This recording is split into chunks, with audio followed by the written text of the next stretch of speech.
Arkadaşlar, Ocakhane'den Ender ben.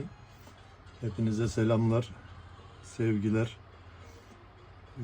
Hep tamirat, hep restorasyon videosu paylaşıyoruz. Bugün birçok arkadaşımızın ihtiyacı olacağını düşündüğüm bir paylaşımda bulunmak istiyorum. Az önce tesadüfen çalışırken elime geldi, bir parça arıyordum. Bunu da sizinle paylaşayım. Şimdi konumuz, arkadaşlar, şöyle yapayım. Kartuşlu ocak ya da pürmüz ya da çakmak gazıyla çalışan ocak ya da herhangi bir ürün kullanan arkadaşlarımız. Bunları zamanında hepimiz kullandık. Hala kısmen kullanıyoruz. Ve en büyük sıkıntımız bu kartuşların çok çabuk bitmesi. Bugün şu gördüğünüz kartuş en az 60-70 lira. Şu çakmak gazı 30-40 lira. Ve dayanmıyor. Yani bugün şunu dolduruyorsunuz. Bir çay demliyorsunuz. Ocağınız bitiyor. Şimdi arkadaşlar, nalbura gidiyoruz. Nalburdan bir tane hortum girişli, bakın bu önemli. Yani buraya hortum girecek şekilde hortum girişli tüp vanası alıyoruz. Bir tane de silikon külahı, bakın bu silikon tabancası. Silikon külahı alıyoruz kesilmemiş şekilde. Arkadaşlar, hortum girişine silikon külahımızı iyice sokuyoruz, bastırıyoruz, sıkıştırıyoruz iyice. Normalde bunun ucu kesik ama sizin alacağınızın ucu böyle kapalıdır ve ucunda toplu iğne deliği kadar bir delik vardır. Olması gerekiyor zaten. İyice sıkıştırdıktan sonra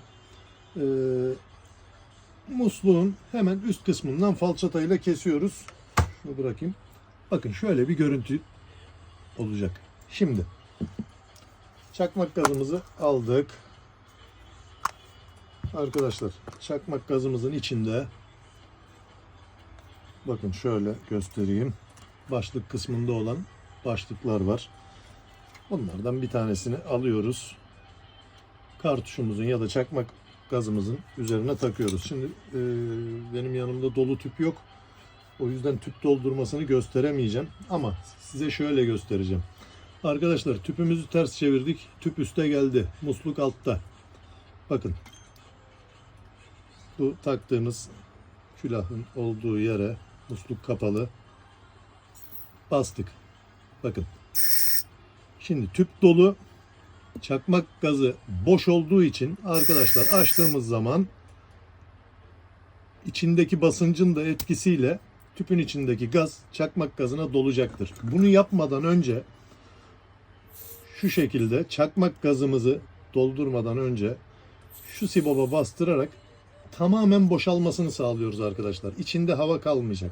Hatta bu işlemi baş aşağı tutarak yaparsanız içinde kalan likit gaz kalıntısı da inecektir. Tüpümüzün tamamen boş olması lazım. Şimdi buradaki önemli konu ne?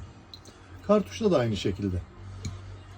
Arkadaşlar, şimdi şöyle göstereyim. Burada dikkat etmemiz gereken en önemli konu, bakın 270 mililitre. Şimdi 270 mililitre gazın kaç grama tekabül ettiğini bilmiyorum. Bunun en güzel yolu, bir tane dolu çakmak gazını bakkallardaki elektronik tartıda tartacağız. Bu şekliyle. Ve aynı gramajda. Yani doldurduktan sonra aynen bu şekilde tartmanız gerekiyor. Bunun için bir tane sürekli kullanan arkadaşlar cüzi rakamlara hassas terazi almasını öneririm. Çünkü gaz dolumlarında arkadaşlar hiçbir zaman tam dolum yapılmaz. Bunu aldığımız akaryakıt eğitimlerinde bize defaatle tekrarladılar ve öğrettiler. Gaz taşıyan tankerler dahil, benzin istasyonlarındaki LPG tankları dahil, evlerimizdeki tüpler dahil, şu çakmak gazı bile dahil arkadaşlar, likit gaz en fazla %85 oranında doldurulur. Normali %80'dir azamisi ama en fazla %85 oranında doldurulur. Çünkü gaza basınç vermemiz için içinde de bir miktar hava kalması gerekiyor. Bunu tamamen %100 dolduramazsınız.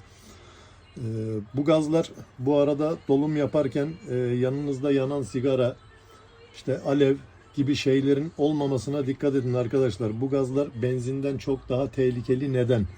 Şu likit gaz,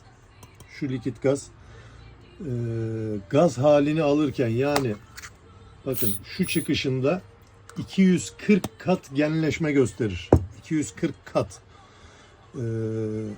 O yüzden son derece tehlikelidir.